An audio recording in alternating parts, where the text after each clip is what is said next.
نکاح چونکہ عبادت ہے تو نبی اکرم صلی اللہ علیہ وسلم نے ہر عبادت کو کیسے کرنا ہے اس کی تعلیم فرمائی ہے۔ جس طرح نماز ہے، حضور پاک صلی اللہ علیہ وسلم نے اس کا سنت طریقہ بتایا ہے۔ حج ہے، عمرہ ہے، آپ صلی اللہ علیہ وسلم نے اس کا سنت طریقہ بتایا ہے۔ اسی طرح نکاح کرنے کا طریقہ بھی حضور پاک صلی اللہ علیہ وسلم نے بتایا ہے، کیونکہ نکاح بھی عبادت ہے اور خوشی کا موقع ہوتا ہے۔ تو یہ اگر خوشی کے موقع پر آدمی اللہ اور اللہ کے رسول کو یاد رکھے تو یہ بہت بڑی وفاداری ہوتی ہے، کیونکہ حضور پاک صلی اللہ علیہ وسلم نے بھی ارشاد فرمایا کہ سنت جو اختیار کرتا ہے اس کے بارے میں ارشاد فرمایا من احب سنتی فقد احبنی، کہ جس نے میری سنت سے محبت کی گویا اس نے مجھ سے محبت کی۔ ومن احبنی کان معی فی الجنہ، اور فرمایا جو میری سنت سے محبت کرتا ہے فرمایا جنت میں بھی میرے ساتھ ہوگا۔ اس لیے دوستو، اگر نکاح کا موقع آئے تو کوشش یہ کرنی چاہیے کہ نکاح سنت کے مطابق۔ نکاح کے سنت اعمال میں سے ایک عمل یہ ہے کہ رشتہ تلاش کرتے وقت جو انتخاب کیا جائے وہ دین کا انتخاب کیا جائے، کیونکہ تلاش کرتے وقت 4 اوصاف کو دیکھا جاتا ہے۔ جب آدمی رشتہ تلاش کر رہا ہوتا ہے تو اس میں 4 اوصاف کو دیکھا جاتا ہے۔ ایک حسب نسب، خاندان کو دیکھا جاتا ہے، دوسرا حسن و جمال کو دیکھا جاتا ہے، اور تیسرا مال کو دیکھا جاتا ہے، اور چوتھا کہ دین کو دیکھا جاتا ہے۔ حضور پاک صلی اللہ علیہ وسلم نے ارشاد فرمایا کہ نکاح کے وقت 4 چیزوں کو دیکھا جاتا ہے، حسب نسب کو، مال کو، حسن و جمال کو اور دین کو، لیکن آپ صلی اللہ علیہ وسلم نے ارشاد فرمایا کہ تم دین کو ترجیح دینا، کہ دیندار آدمی ہو تو وہ جس کے دل میں اللہ کا خوف ہو اور اللہ کے احکام کو پورا کرنے والا ہو، تو فرمایا اس کو ترجیح دینا، اس صفت کو ترجیح دینا۔ باقی بھی دیکھنی چاہیے، خاندان میں برابری بھی ضروری ہوتی ہے، مال کی بھی برابری ضروری ہوتی ہے، حسن و جمال کو بھی دیکھنا چاہیے، لیکن ان ساری صفات پر دین کی صفت کو مقدم رکھنا چاہیے، کیونکہ جو اللہ کا فرما بردار ہوتا ہے نا وہ پھر بندوں کے بھی حقوق ادا کرتا ہے، کیونکہ نکاح کا تعلق حقوق العباد کے ساتھ ہوتا ہے۔ اس وجہ سے جو اللہ کا فرما بردار ہوتا ہے وہ بندوں کے حقوق بھی ادا کرتا ہے، اور اللہ کا فرما بردار ہونا آدمی کے نیک ہونے کی علامت ہوتی ہے۔ اس لیے اچھے اخلاق بھی دیکھنے چاہیے، اس کا رہن سہن دیکھنا چاہیے، اس کا اٹھنا بیٹھنا کس کے ساتھ ہے، اس کی مجالس کس کے ساتھ ہیں، دوستیاں کس کے ساتھ ہیں، یہ ساری چیزیں دیکھنی چاہیے، لیکن سب سے زیادہ دیکھنا چاہیے کہ یہ دیندار ہے کہ نہیں، کیونکہ دین کی وجہ سے آدمی ہر کسی کی حقوق ادا کرتا ہے۔ حضرت سخی سلطان بہو صاحب رحمۃ اللہ علیہ ایک مرتبہ فرمانے لگے کہ بے نمازی کو قرضہ نہ دیا کرو، قرض بھی ایک چونکہ معاملہ ہے نا، فرمایا بے نمازی کو قرض نہ دیا کرو۔ تو کسی نے عرض کیا کہ حضرت بے نمازی کو قرض نہ دینا کس وجہ سے نہ دینا؟ تو حضرت رحمۃ اللہ علیہ نے فرمایا کہ جو خدا کا فرض ادا نہیں کرتا وہ تمہارا قرض کیسے ادا کرے تو ایک رشتہ تلاش کرتے وقت دین کو زیادہ فوقیت دینی چاہیے۔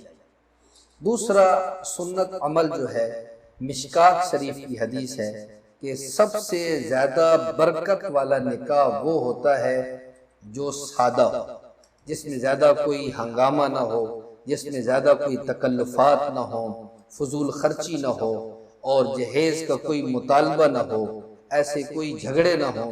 فرمایا یہ سب سے زیادہ برکت والا نکاح ہے۔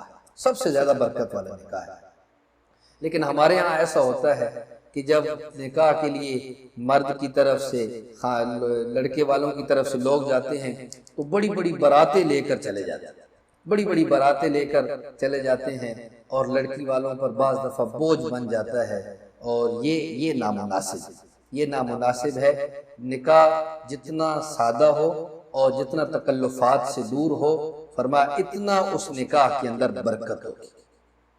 نکاح کی سنت اعمال میں سے ایک عمل یہ بھی ہے کہ نکاح کے لیے جمعہ کا دن، کیونکہ جمعہ کا دن ویسے بھی برکت والا ہے، تو اگر یہ آسانی سے ہو سکتا ہو تو جمعہ کے دن نکاح کرنا چاہیے۔ اسی طرح نکاح کی یہ بھی سنت ہے مسجد کے اندر نکاح کرانا، مسجد کے اندر نکاح کرنا یہ بھی حضور پاک صلی اللہ علیہ وسلم کی سنت ہے، مسجد کے اندر نکاح کرنا۔ اسی طرح شوال کے مہینے میں بھی نکاح کرنا پسندیدہ بھی ہے اور مسنون بھی ہے۔ اسی طرح نکاح کی سنت عمل میں سے ایک یہ بھی ہے نکاح کی تشہیر کی جائے، نکاح کی تشہیر کی جائے، یعنی اس کو لوگوں کو بتایا جائے کہ یہ اب نکاح ہو رہا ہے۔ تشہیر کرنا یہ بھی سنت ہے، یہ بھی حضور پاک صلی اللہ علیہ وسلم کی سنت ہے۔ اسی طرح وسعت کے مطابق مہر مقرر کرنا یہ بھی سنت ہے۔ جتنی آدمی طاقت رکھ سکتا ہو اتنا مہر مقرر کرے، اور وہ مہر دینا اپنی بیوی کو ضروری بھی ہوتا ہے، لیکن اگر اتنا مہر مقرر کرے کہ وہ پوری زندگی نہ دے سکے، ایسا مہر مقرر کرنا مناسب نہیں ہے۔ حدیث کے اندر اس کی ممانعت ہے۔ ہاں مہر دے، لیکن جتنا دے سکتا ہو اتنا مہر مقرر کروائے، یہ مسنون عمل ہے۔ اسی طرح نکاح کے دوسرے دن، شب عروسی کے بعد دوسرے دن ولیمہ کرنا یہ بھی حضور پاک صلی اللہ علیہ وسلم کی سنت ہے۔ اس کے اندر بھی بعض لوگ تکلفات میں پڑ جاتے ہیں، اور بعض لوگ دوسروں سے قرضے لیتے ہیں، اور بعض کیا کرتے ہیں کتنی قسم کے مختلف قسم کے کھانے پکواتے ہیں، اور کیا کیا اس کے اندر فضول خرچیاں کی جاتی ہیں۔ اللہ تعالیٰ نے جتنی وسعت دی ہو اس وسعت کے مطابق ولیمہ کرے، اور نیت یہ ہو کہ یہ حضور پاک صلی اللہ علیہ وسلم کی سنت ہے۔ کیونکہ شیطان جو ہوتا ہے وہ نیت پر حملہ کرتا ہے، نیت پر حملہ کرتا ہے، کہ بعض دفعہ اس کی نیت خراب کرا دیتا ہے، کہ بعض دفعہ بندے کی نیت یہ ہو جاتی ہے کہ جتنا بڑا میں اپنے بیٹے کا ولیمہ کروں گا اتنی میری اور عزت بڑھ جائے گی، اتنی میری اور عزت بڑھ جائے گی، لوگ واہ واہ کریں گے کہ اپنے بیٹے کا بہت بڑا ولیمہ کیا ہے۔ تو دوستو یہ ایسا کام کرنا مناسب نہیں ہے۔ جتنی اللہ تعالیٰ نے وسعت دی ہے وہ ولیمہ کرے، اور ولیمہ نیت یہ کرے کہ یہ حضور پاک صلی اللہ علیہ وسلم کی سنت ہے۔ اب ولیمے کے اندر امیر مالداروں کو بھی دعوت دے اور غریبوں کو بھی دعوت دے۔ یہ نہ ہو کہ سارے مالداروں کو تو دعوت دیتا رہے لیکن غریبوں کو دعوت نہ دے۔ حضرت ابو ہریرہ رضی اللہ تعالی عنہ فرماتے ہیں کہ حضور پاک صلی اللہ علیہ وسلم نے ارشاد فرمایا سب سے برا ولیمہ وہ ہے جس میں مالداروں کو تو دعوت دی جائے لیکن غریبوں کو بھلا دیا جائے، غریبوں کو بھلا دیا جائے۔ فرمایا سب سے برا ولیمہ وہ ہے۔ اس لیے آدمی اس موقع پر غریبوں کو بھی، جو محتاج ہیں، جو فقیر ہیں، جو مسکین ہیں، جو یتیم ہیں، کسی اعتبار سے بیچارے وہ تنگ دست ہیں، ان کو اس خوشی کے موقع پر جب بلائے گا تو اللہ تعالیٰ بھی اس سے اور زیادہ خوش ہوگا، کیونکہ حضور پاک صلی اللہ علیہ وسلم فرمایا ارحموا من فی الارض یرحمکم من فی السماء، کہ فرمایا زمین والوں پر تم رحم کرو آسمان والا تم پر رحم کرے گا۔ تو یہ بھی ایک ان کے ساتھ محبت کا اظہار ہے، ان کو کھانے پر بلانا۔